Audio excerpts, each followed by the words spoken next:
لله رب العالمين لا إله إلا الله وحده لا شريك له له الملك وله الحمد وهو على كل شيء قدير رب اشرح لي صدري ويسر لي أمري واحلل عقدة من لساني يفقهوا قولي.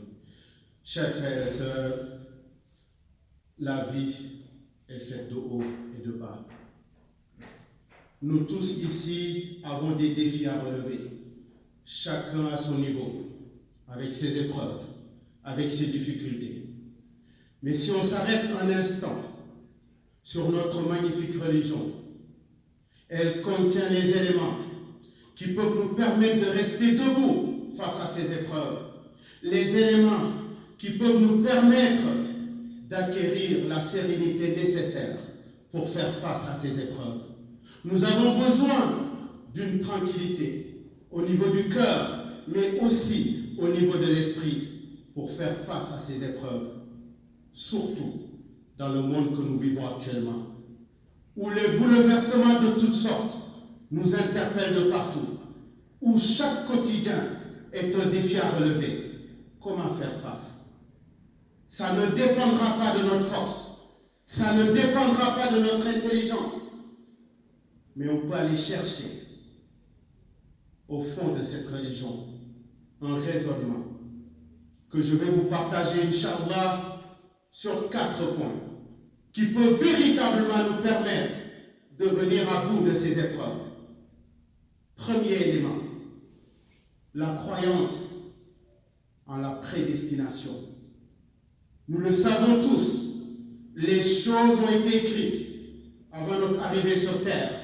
Nous le savons tous, la plume a été levée et l'encre a séché.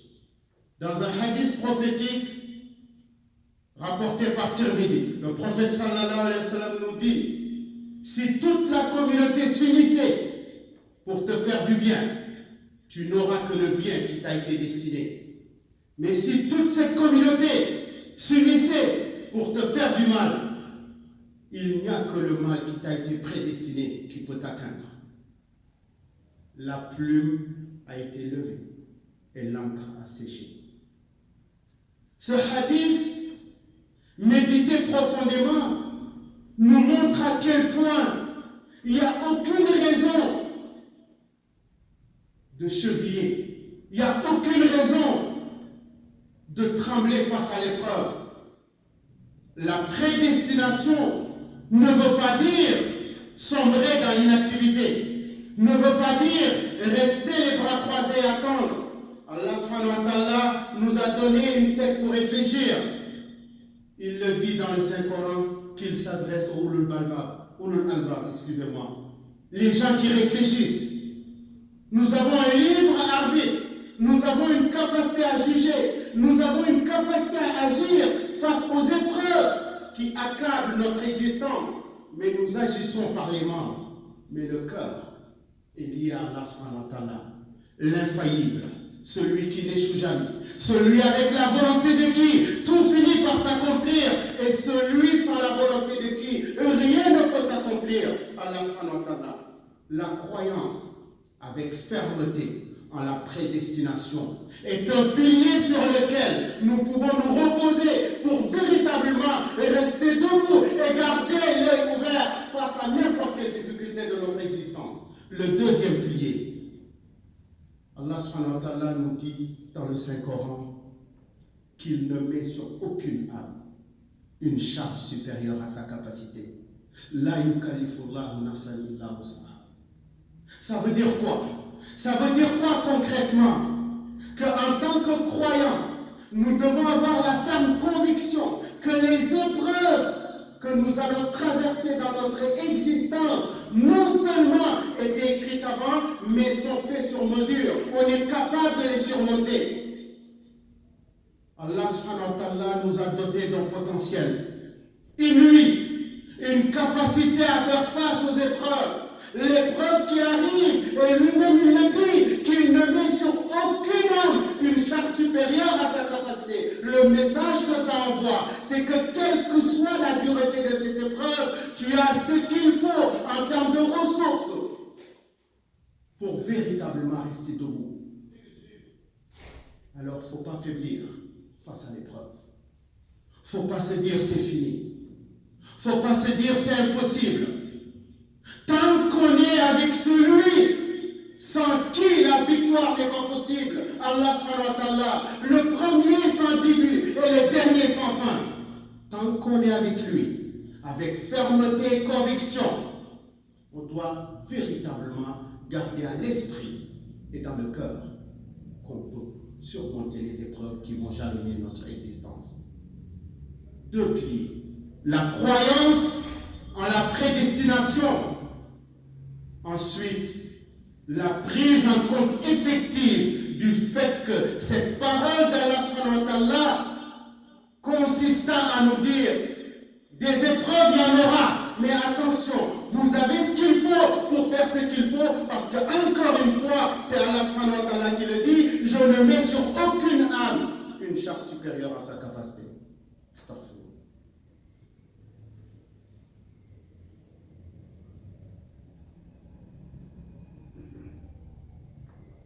Bismillah wa salatu wa salam ala rasulillah.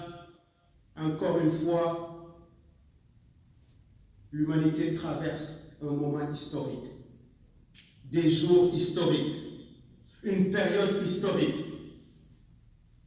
Mais encore une fois, allons chercher véritablement, tout en faisant les causes,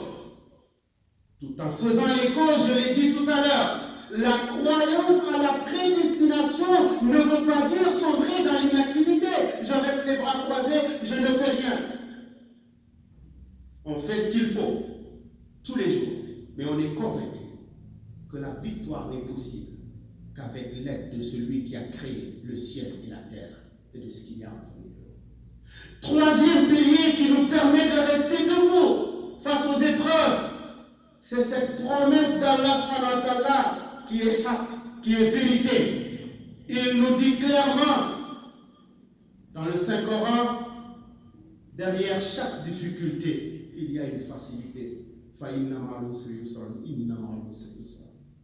Il le répète. Le fait de le répéter doit nous renvoyer un message. Derrière chaque difficulté, il y a une facilité, la récompense. Mais ce n'est pas n'importe qui est récompensé. Seront récompensés ceux qui feront preuve d'une belle patience face à l'épreuve. Dans un hadith rapporté par Albani, le prophète sallallahu alayhi wa sallam nous dit, la victoire est liée à la patience. La patience est une lumière.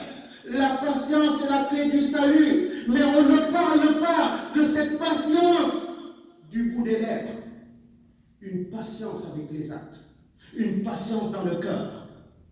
En étant convaincu qu'il y a une promesse qui est vérité. Un être humain peut te promettre des choses et te trahir par la suite. Mais Allah subhanahu wa ta'ala, quand il te promet une chose, sois convaincu. Et la certitude, et le yaqin que sa promesse est haq, sa promesse est vérité. Alors ce 3e pilier face à l'épreuve, c'est de se rappeler qu'en faisant preuve d'une belle patience, la patience qui peut faire l'objet de plusieurs khutbahs, la patience qui a été mentionnée selon Ibn Qayyim en rapportant des propos de l'imam Ahmad, que cette patience a été mentionnée 90 fois dans le Coran. Ça veut dire quelque chose.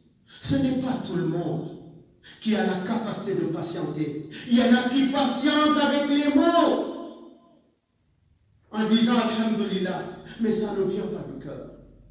La reconnaissance, la gratitude s'exprime avec ferveur et avec conviction, et on fait preuve de patience face à la difficulté, face à l'épreuve, parce que derrière chaque difficulté, il y a une facilité. Ensuite, 4e pilier, qui est essentiel. Le 4e pilier qui représente véritablement le socle. Là où on doit s'accrocher de toutes nos forces. La confiance en Allah subhanahu wa ta'ala. Tawakkaltu ala Allah.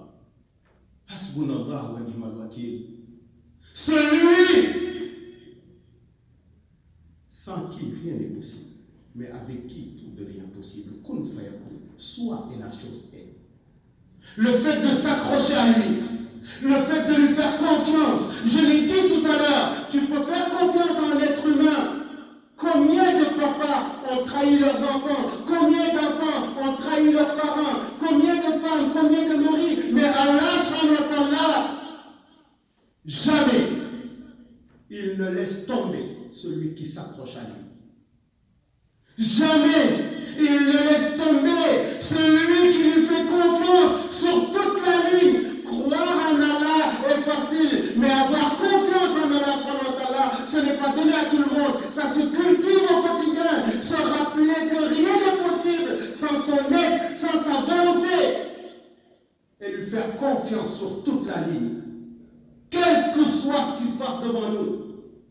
Quelle que soit la difficulté, l'épreuve à laquelle on est confronté, c'est convaincu que tant qu'on s'accroche à lui, on est infaillible, on est imbattable.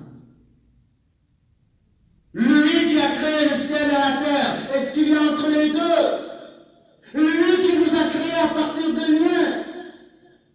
Lui qui décrète et qui décide de toutes choses, qui connaît le caché et le révélé, qui connaît le présent et l'avenir, lui qui est capable de toutes choses.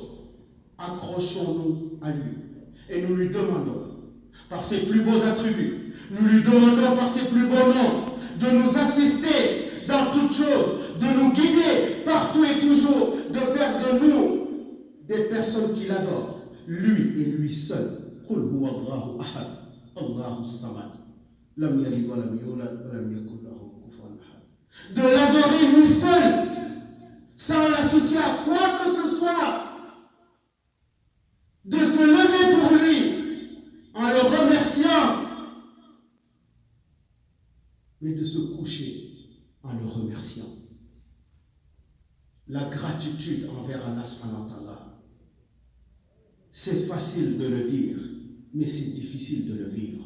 Combien de personnes te diront Alhamdulillah, mais une minute ou quelques secondes après vont commencer à se plaindre.